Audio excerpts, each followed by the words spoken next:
Uma vez então instalado o Genie, eu vou abri-lo. São aqueles que, como eu, usam o Wine, a gente abre usando o Wine, a ferramenta Wine, tá? E dentro dessa ferramenta eu vou pegar a pasta Genie e vou executar o algoritmo, aliás, desculpem, o arquivo da ferramenta. Bom, essa aqui é a cara do ambiente do Genie, certo? Ela é uma ferramenta, então, eu já comentei com vocês, que permite a gente trabalhar com redes bayesianas em geral. E eu vou iniciar o nosso trabalho aqui mostrando exemplos onde as redes já estão prontas, tá? Então, se eu vier aqui no nosso ícone de abrir uma nova rede, e se eu escolher dos exemplos que já vem com o nosso software, eu vou escolher, por exemplo, abrir a rede Coma. Essa rede é uma rede que eu já mostrei para vocês, nós já vimos essa rede na última aula, né, sobre a metástase, o câncer, certo? E o aumento de soro cáustico no sangue, que leva ao estado de coma. O tumor cerebral também pode levar ao estado de coma, e também o tumor cerebral pode levar a dores de cabeças severas. Essa é uma rede bayesiana simples e tradicional aí que o pessoal usa, e foi definida nesse trabalho de doutorado do Gregory Cooper, tá? Em 84. Bom, naquela visualização que a gente tinha na disciplina, ou seja, na unidade anterior, na nossa unidade 3, desculpe, na nossa unidade 4, a gente não estava visualizando ela sempre assim, e eu mostrei para você que uma rede bayesiana poderia, se eu vier aqui nessa história dos nós, certo? Eu posso ver que eu posso trabalhar esse nó, ou seja, cada um dessas variáveis ou atributos como um ícone, como está aqui, ou eu posso usá-las dessa maneira, como sendo a visualização. Eu vou tirar esse nosso texto daqui por enquanto e vou arrastá-lo para lá para não atrapalhar a nossa visualização, tá? Ele não quis vir para cá, pronto. Vou deixar ele mais para cá para não nos atrapalhar muito. E vou colocar, percebam então que é um ambiente gráfico que você pode clicar e arrastar as coisas visualmente. E aí você tem a sua rede bayesiana representada aqui mostrando as probabilidades ou os estados possíveis de cada uma dessas variáveis, que nesse caso são todas variáveis binárias, certo? Com valores possíveis sendo sempre presente ou ausente. Bom, essa rede bayesiana ela é definida, como nós vimos na aula passada, com esta descrição gráfica, onde a gente tem um relacionamento entre as variáveis, e a gente também tem a parte dos parâmetros numéricos, certo? Então, se eu clicar duas vezes no nó do câncer, vocês vão ver que eu tenho aqui o geral, e se eu for em definição, eu vou ter a priori dessa variável, desse atributo definida como sendo em 20% dos casos a gente vai ter essa variável como presente e em 80% dos casos a gente vai ter esta variável como ausente, certo? Cada uma das variáveis aqui tem essa definição e, como nós vimos na unidade passada, a probabilidade das variáveis ela é condicionada ao número de pais, certo? Então, se eu estiver trabalhando com a variável aumento de cálcio no sangue, ela vai ser presente quando a variável que é pai do aumento de soro, se eu puxar para cá vocês veem, a variável que é pai, que é esta daqui, então, quando ela for presente, certo? Então, em 80% dos casos em que o câncer estiver presente, o aumento de cálcio no sangue vai estar presente também. E em 20% dos casos dos quais o câncer estiver presente, a gente vai ter ausência nessa característica de aumento de cálcio no sangue e assim por diante. Então perceba que para cada uma dessas variáveis eu tenho aquilo que a gente chama da tabela de distribuição de probabilidade, e quando eu tenho uma variável igual a essa aqui, que tem dois pais, por exemplo, então eu vou ter que definir a probabilidade dela ser presente quando um pai tem um valor e o outro pai tem o outro valor, e assim por diante. Então a tabela de distribuição de probabilidades desta variável ela é um pouco maior, então ela tem que considerar os valores do primeiro pai, certo? E do segundo pai. Então, a variável coma, ela vai ser presente em 80% dos casos em que eu tiver o aumento do soro cáustico presente e o tumor cerebral também presente. E ela vai ser presente em, por exemplo, só 5% dos casos, para quando eu tiver o aumento de cálcio no sangue ausente e também o tumor cerebral ausente, certo? Então é assim que eu defino, e aqui estão, ou aqui é, né, para essa variável, a tabela de distribuição de probabilidade condicionada aos pais para essa variável, certo? Então está tudo guardado aqui na rede bayesiana e eu posso visualmente clicar e entender o que funciona. Se eu estiver trabalhando com a rede e eu vier aqui na nossa opção de Network e pedir para ele atualizar as crenças ou pressionar F5, o que acontece é que ele vai pôr inicialmente as priores, ou seja, essa probabilidade que eu acabei de ver aí nas tabelas de distribuição, ele vai atualizar e vai colocar aqui em cada um dos nós para eu poder acompanhar. Uma das características super importantes de uma rede bayesiana, nós vimos na unidade passada, é a gente poder fazer inferência em qualquer uma das variáveis, não necessariamente só na variável classe.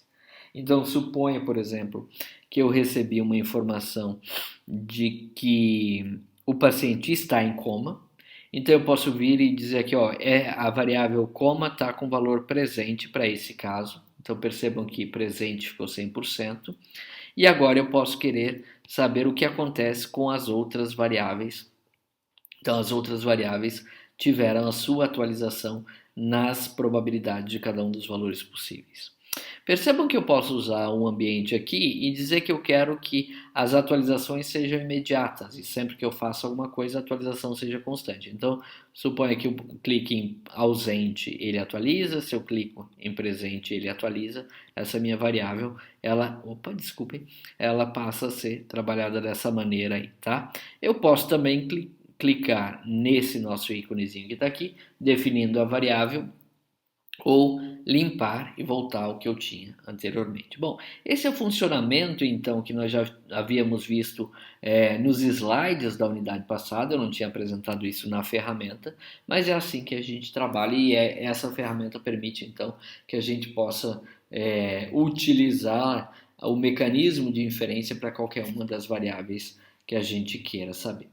Certo? Bom, uma vez que a gente tenha isso, eu disse para vocês que a grande utilidade, ou uma das grandes utilidades dessa unidade de hoje em aprender essa ferramenta vai ser a construção de arquivos. Então a gente acabou de ver que também há uma outra utilidade, que é, se você tiver a ferramenta Gini disponível, você pode utilizá-la como um ambiente para fazer inferências online. Então, imagine que você tendo todas as variáveis do seu problema aqui, você pode, para cada caso que chega, e você fique sabendo o valor de uma das variáveis, ir automaticamente atualizando as outras e definindo probabilidades à medida em que informações novas vão chegando, tá?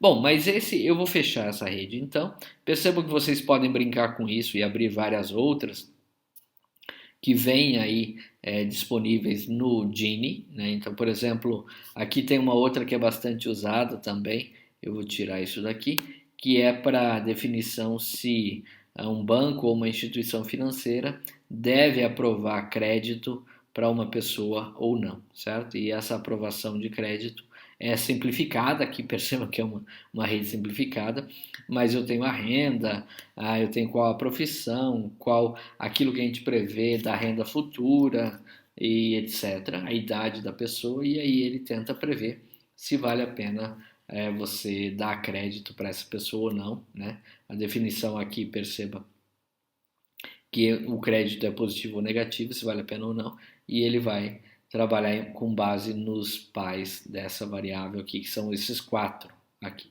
certo? Bom, muito bem, eu vou fechar essas redes agora e vou dizer que vocês podem trabalhar, não quero salvar nada, eu poderia salvar aqui se fosse o caso, certo? Mas eu não quero salvar nada disso agora,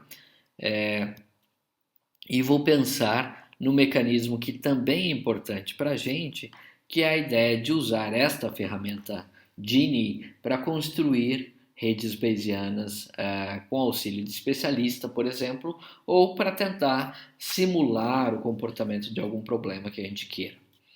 Eu vou começar a construção dessa rede bayesiana pensando na característica da rede bayesiana mais simples que a gente viu na unidade anterior, que é aquela que tem a característica do naive Bayes, ou seja, de um classificador bayesiano ingênuo. Tá? Então eu vou escolher aqui a opção de criar uma nova rede.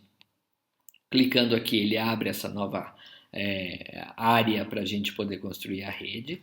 Eu vou escolher este ícone aqui de um nó tradicional e vou colocar aqui e vou colocar como nome sendo um nó classe. Esse cara vai ser meu nó classe nesse caso, tá? Eu vou ampliar um pouquinho aqui a nossa visualização só para facilitar a nossa vida um pouco. Vou deixar esse nosso nó classe ali em cima e vou criar mais um nó aqui embaixo, que vai ser o nó do atributo 1, por exemplo. Certo? Vocês sabem que numa rede bayesiana, o que acontece, e se essa rede bayesiana é atributo 2, se ela for uma rede bayesiana com classe ou com característica de ser um naive Bayes, atributo 3, todas as variáveis ou atributos, nesse caso, são condicionalmente independentes dado o atributo classe, certo? Ou a variável classe. É isso que acontece com aquilo que a gente chama de uma rede naive Bayes. Então, se a gente está pensando em construir um naive Bayes aqui, o que eu vou fazer é criar 5 atributos, atributo 5 esse, certo? E vou conectá-lo diretamente à classe dizendo, olha, a classe é a variável que torna todos os outros atributos desse meu problema condicionalmente independentes entre si quando eu sei o valor da variável classe. Então percebam que eu construí aqui o meu naive Bayes, certo? É um problema qualquer, onde eu tenho a minha variável classe e mais 5 outras variáveis ou atributos, todas elas diretamente conectadas na classe. Percebam que se vocês se lembrarem da característica de uma rede bayesiana, aqui tem esse T ficou maiúsculo, eu vou modificar só para ficar mais bonito e para que vocês vejam que eu posso fazer esse tipo de alteração ou edição dos nós, se eu quiser e tiver algum erro aí, tá? Bom, se eu me lembrar daquilo que era usado para o cálculo da distribuição de probabilidade conjunta dessas variáveis numa rede bayesiana, o que eu digo é o seguinte, a probabilidade da classe e todas as outras variáveis acontecerem é dada pelo produtório